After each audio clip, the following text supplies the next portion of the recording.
May 27, 1940. The sky west of Dunkirk, thick with smoke from the burning port below. A German pilot in a Messerschmitt Bf 109E sees a British fighter ahead of him, alone, holding a steady course, apparently unaware. He recognizes the shape immediately. Broad wings, a rounded fuselage, the unmistakable outline of a Hawker Hurricane, the workhorse of RAF Fighter Command. It is the easiest target a fighter pilot will ever see. A Hurricane has all 8 of its machine guns in the wings, firing forward. It has nothing pointing backwards. A 109 that gets behind a Hurricane and stays there is holding a loaded pistol at a man's back. He closes in. He is almost certainly already thinking about the claim he will file when he lands. Then, 4 303 Browning machine guns open fire on him from a rotating turret set into the fuselage behind the cockpit, and the German aircraft falls out of the sky. The pilot who scored that kill was Squadron Leader Philip Hunter of No. 264 Squadron, Royal Air Force, with Sergeant F.H. King in the turret. The aircraft they were flying was not a Hurricane.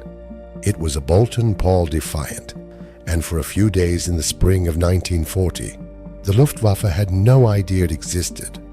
To understand why the Defiant was built, you have to understand what the Air Ministry believed about the next war in the mid-1930s. The prevailing assumption was that Britain would be attacked by fleets of bombers flying from Germany, and that those bombers would arrive unescorted. The reasoning was geographic and looked sound at the time. Germany was too far away for single-engine fighters to fly there and back with the bombers. Therefore, the bombers would come alone, and the job of British fighters would be to intercept large, relatively slow formations of them. That assumption produced a specific and unusual idea. If the enemy is a bomber formation rather than a fighter, then the ideal interceptor is not a machine that points its nose at the target. It is a machine that can fly alongside a bomber stream, matching its course, while a dedicated gunner traverses his guns onto target after target. Separate the flying from the shooting. Let the pilot concentrate on positioning the aircraft and let a specialist deliver aimed fire from a powered turret that can point in almost any direction. In June 1935, the Air Ministry issued specification P.35, calling for exactly that, a 2-seat fighter with a powered turret to replace the aging Hawker Demon biplane. 5 manufacturers submitted designs. 2 were selected for prototypes, the Hawker Hotspur and the Boulton Paul P-82. Hawker was consumed with getting the Hurricane into production and let the Hotspur languish. In any case, Boulton Paul held the sole British rights to the 4-gun power turret that both designs depended on. The company's chief designer, John Dudley North, took the project forward alone. The first prototype flew on August 11, 1937. Without its turret installed, it looked strikingly like a Hurricane, a resemblance that would matter enormously 3 years later. A second prototype with the turret fitted flew later that year. Development dragged, and the Defiant Mky did not enter squadron service until December 8, 1939, with No. 264 Squadron. The aircraft that emerged was a compromise, and everyone involved knew it. Powered by the same Rolls-Royce Merlin III that drove the Spitfire and Hurricane, it had to haul a second crew member and a heavy-powered turret, and it paid for both. Top speed was roughly 302 miles per hour, meaningfully slower than a Hurricane and far slower than a Bf 109E. The turret created drag. The extra weight cost climb rate and altitude performance. And there was a darker problem, one that would kill men. The turret was a difficult place to escape from. Entry and exit were only possible when the turret was facing sideways, and the opening was small enough that gunners could not fit through it wearing a conventional backpack parachute. They were issued a bulkier, lower-profile parachute suit instead. Getting out of a burning Defiant was genuinely harder for the man in the back than for almost any other aircrew position in the RAF. Now, before we get to what happened when this aircraft met the Luftwaffe, if you are enjoying this deep dive into aviation history, hit subscribe. It takes a second, costs nothing, and helps this channel keep making these.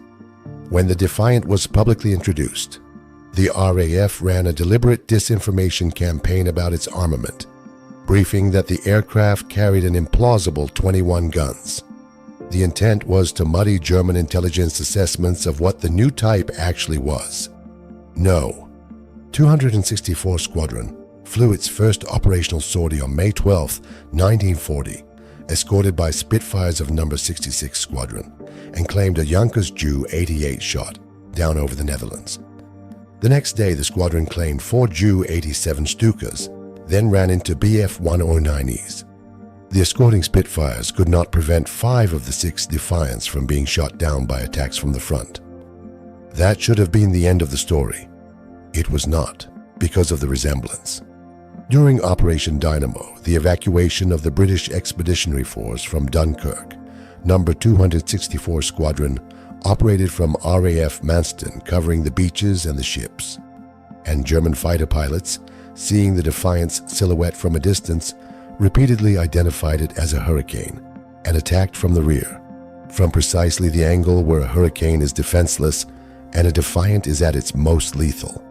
On May 27th, the squadron claimed 3 Heinkel He-111s destroyed and 2 damaged. The following day, shortly after takeoff, 10 Defiants were attacked by around 30 Bf 109s. The Defiants formed a defensive circle, each aircraft's turret covering the tail of the one ahead, and claimed 6 109s for the loss of 3 of their own. Between May 27 and May 31st, No. 264 Squadron claimed 57 enemy aircraft, 37 of them on a single day. Those claims need an honest caveat. Air combat claims in 1940 were routinely inflated by all sides, and actual Luftwaffe losses in these engagements were very likely considerably lower than the RAF believed at the time. Overclaiming was not dishonesty. It was the natural result of multiple crews firing at the same aircraft in a chaotic sky with no way to verify results. But the underlying tactical fact is not in dispute. For a period of days, German fighter pilots were flying into a killing zone they did not know existed, because the aircraft they were attacking looked exactly like one that could not shoot back. The advantage was always going to be temporary, and it did not survive contact with German learning. Once Luftwaffe pilots understood what they were facing, the Defiant's weaknesses became a checklist.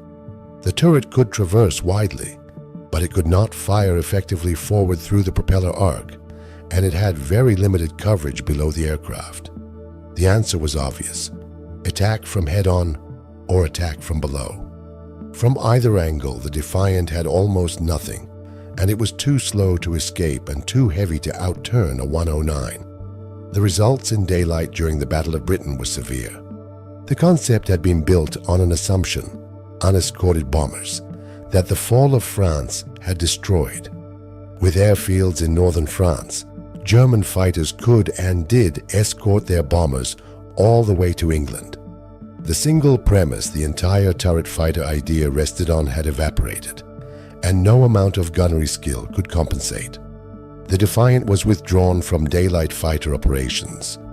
It found a genuine second career as a night fighter, where its steady platform and heavy concentrated fire suited engagements with bombers that could not see it coming, and where early airborne radar sets gave it a means of finding targets in the dark. In that role, it did useful work. Later, it served in electronic countermeasures, air-sea rescue, and finally as a target tug, hauling drogues for gunnery practice.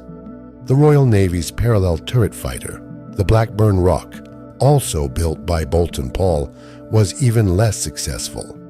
More than 500 Defiants had been on order by the time the Mk1 entered service, and roughly 1,000 were eventually built. That production commitment is worth pausing on, because it shows how seriously the Air Ministry believed in the concept. This was not a small experimental batch.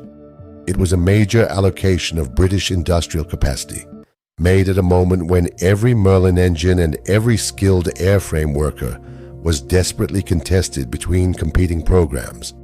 Every Defiant built was, in a sense, a Hurricane or a Spitfire not built. The crews themselves deserve better than the aircraft's reputation gives them.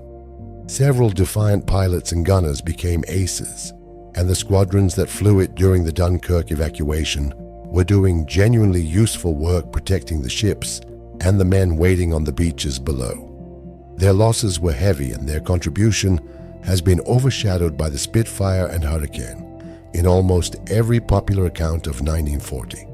It is also worth noting how quickly the aircraft's fate turned. The gap between the Defiant's first operational sortie and the collapse of the concept it was built around was measured in weeks. Crews trained for years on a doctrine that was invalidated between 1 month and the next, and then were asked to keep flying anyway. The verdict on the Defiant is usually written as failure, and in terms of the concept, that is fair. Separating pilot from gunner sacrificed the one thing that decides fighter versus fighter combat: the ability to point the aircraft at an enemy and shoot instantly. Every second spent traversing a turret is a second a single-seat fighter does not need. But the more interesting lesson is not that the idea was wrong. It is that the idea was wrong for a reason nobody could have predicted when the specification was written in 1935. In a world where German bombers really did arrive unescorted, a formation of turret fighters flying alongside them would have been a serious weapon. The Defiant did not fail because its engineering was bad. It failed because the strategic geography of Europe changed underneath it in 6 weeks in the summer of 1940. May 1940, above the burning oil tanks of Dunkirk, a German pilot sees a Hurricane, alone and slow, and closes for the simplest kill of his career. He knows exactly what that aircraft can do, because everyone knows what a Hurricane can do. He is wrong about which aircraft he is looking at, and 4 Brownings swing round to meet him. For a few days, the Defiant was the most dangerous aircraft in the sky over that beach, not because it was fast or agile or well designed, but because the enemy did not know it could fire backwards. When they learned, the advantage vanished overnight and never came back. That is the whole story of the turret fighter in one sentence. Surprise is a weapon, and it is the only weapon that can never be used twice.